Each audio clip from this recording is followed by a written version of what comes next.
Welcome to the Arkansas River Trail.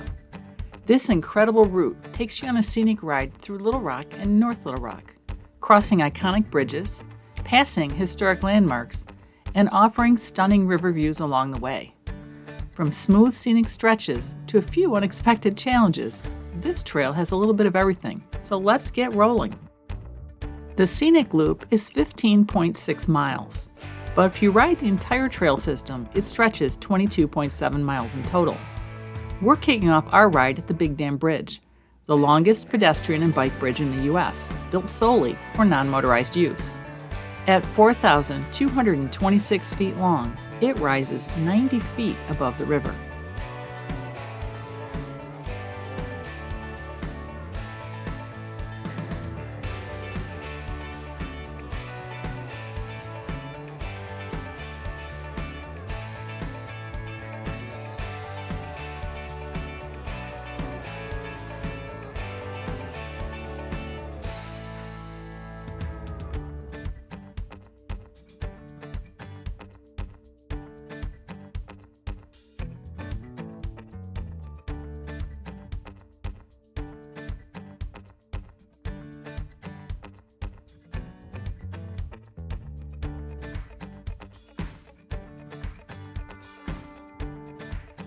And it offers spectacular views of the Arkansas River, Pinnacle Mountain, and the Little Rock skyline.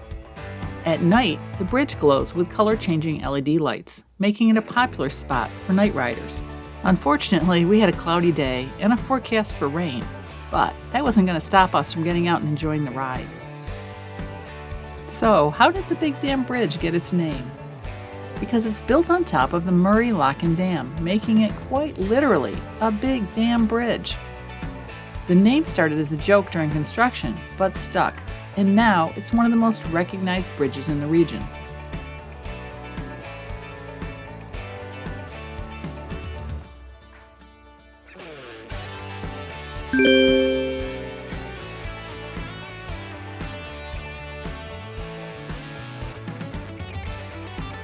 After crossing the Big Dam Bridge, we head east along the north side of the trail. This stretch is smooth, scenic, and packed with great river views. You'll also pass through Burns Park. It covers 1,700 acres and includes a pre-Civil War log cabin, covered bridge, fishing pier, a 36-hole golf course, and even a seasonal amusement park.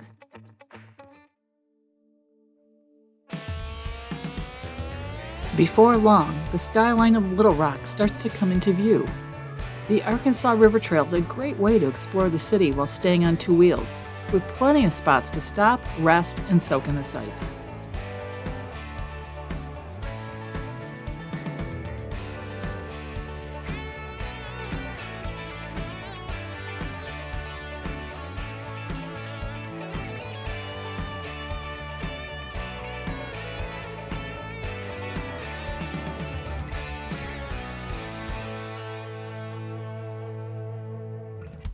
You wouldn't expect to see a World War II submarine in the middle of Arkansas, but the Arkansas Inland Maritime Museum is home to one of the few you can tour in the U.S. Launched in 1944, the USS Razorback submarine served in World War II, the Cold War, and even the Vietnam War, and was even present in Tokyo Bay when Japan officially surrendered on September 2, 1945. Docked nearby is the USS Hoga, a historic Navy tugboat that played a critical role at Pearl Harbor in 1941. It helped rescue sailors, fight fires, and push damaged ships to safety, earning its place in history.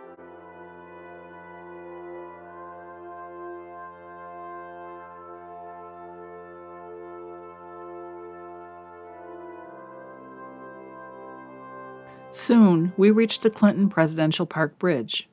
Right at the base of the bridge is the downtown Riverside RV Park. Although we didn't stay here, it looks like it's a prime spot to park your RV if you want to be right in the middle of the action.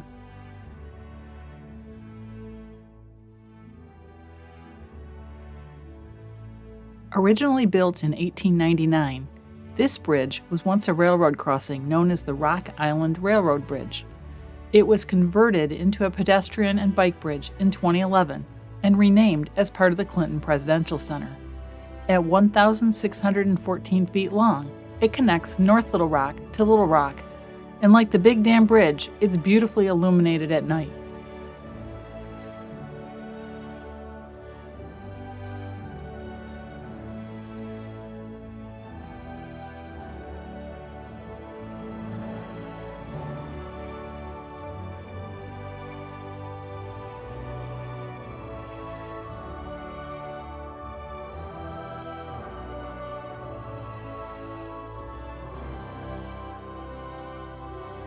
Right next to the bridge is the official library and museum of the 42nd U.S. President, William Jefferson Clinton. The modern glass building extends over the river, designed to resemble a bridge to the 21st century, a theme from Clinton's presidency.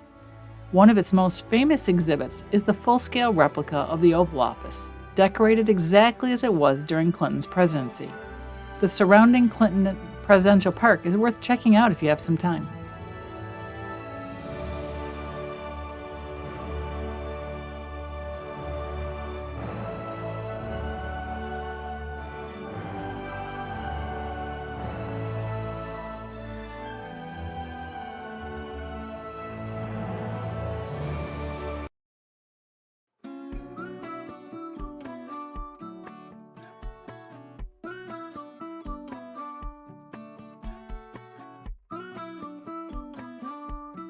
Well, we had to take a detour, and it took us basically right up to, I don't know if it was a main road, but one we didn't want to ride our bikes down, so we had to get off and walk down the sidewalk for a little bit.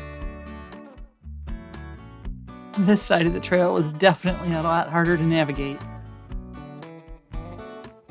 I'm assuming this is it might be down there. All right, I see a way to go, I think.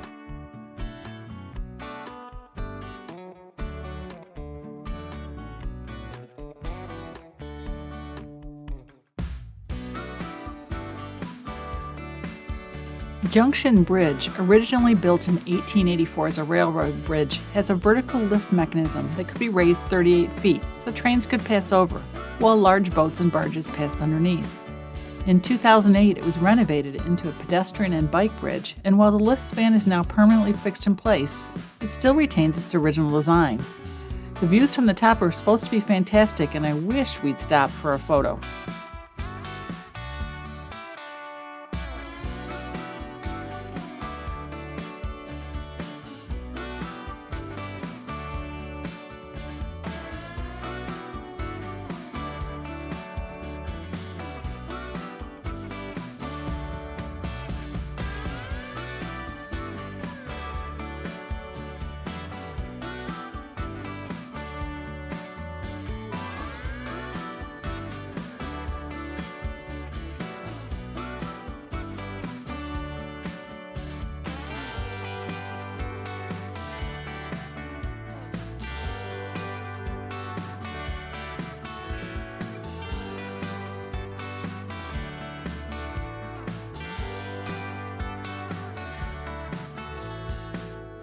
Another highlight we regret not stopping at is the Vogel-Schwartz Sculpture Garden, home to over 90 sculptures scattered along the paths.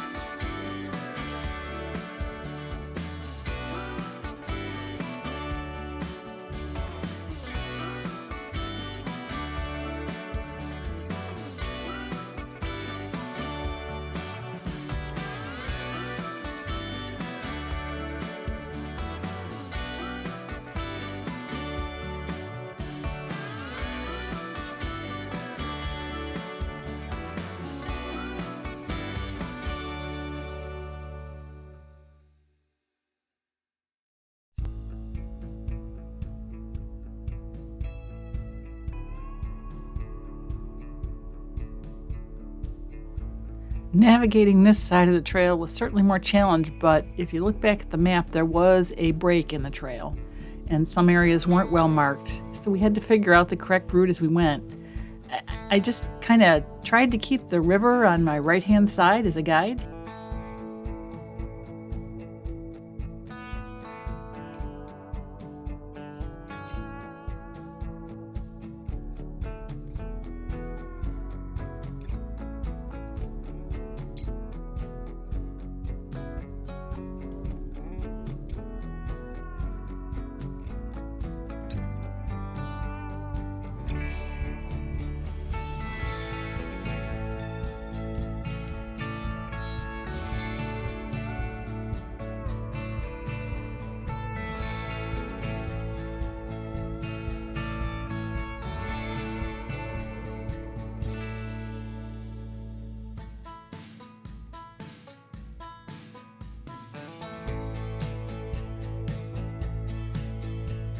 Well, according to the map, there should have been a little piece of trail that was right to our right that I don't recall seeing. So we decided to go through this sketchy area that turned out to be a lovely little mud pit.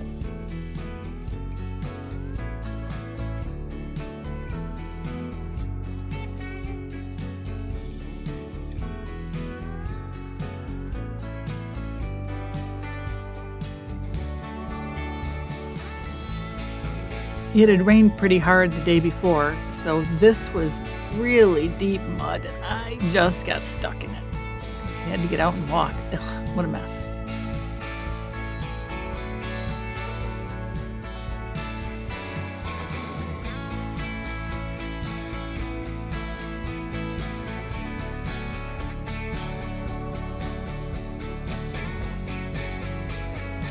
Well, that was a nice little diversion. It wasn't a big deal. It was nice to see another biker on the trail, at least. That gave us some idea we were heading in the right direction. One thing, though, is in front of this plaza, the cars don't bother to stop.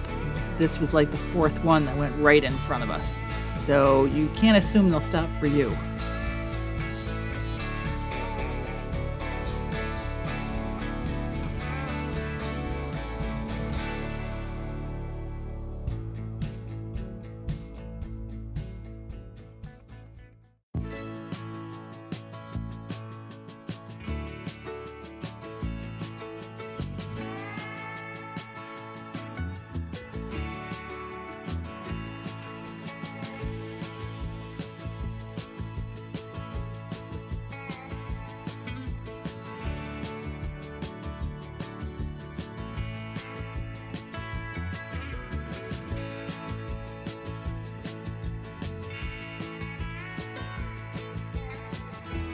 Our time back on what we thought was the trail didn't last too long. Eventually, we came to this little skinny, busted up sidewalk.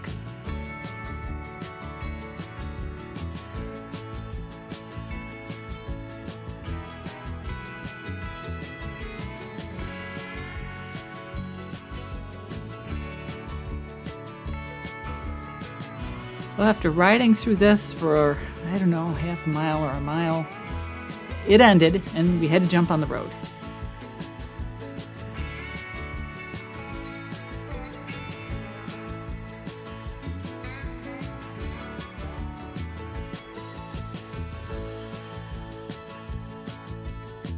Good news, we didn't have to do a lot of on-road riding before we found the trailhead again.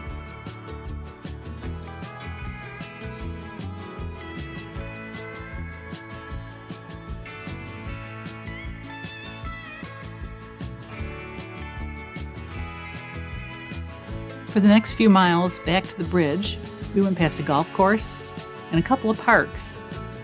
It was a little bit more secluded and a little less scenic on this side of the trail.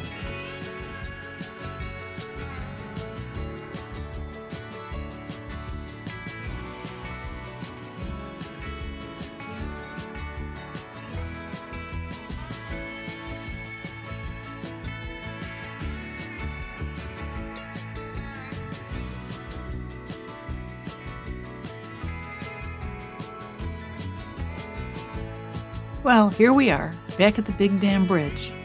If you wanted to continue on and go to Two Rivers Park, you just would ride right up to the series of signs and take that little right paved area, and you'd go under the bridge and go right over there.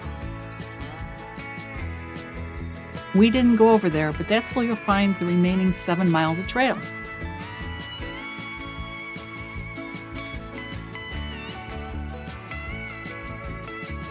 Can't say much about the KOA because we got there in the pouring rain. We camped right in front of the office. We went out and biked the bike trail, went back to sleep, and left the next day.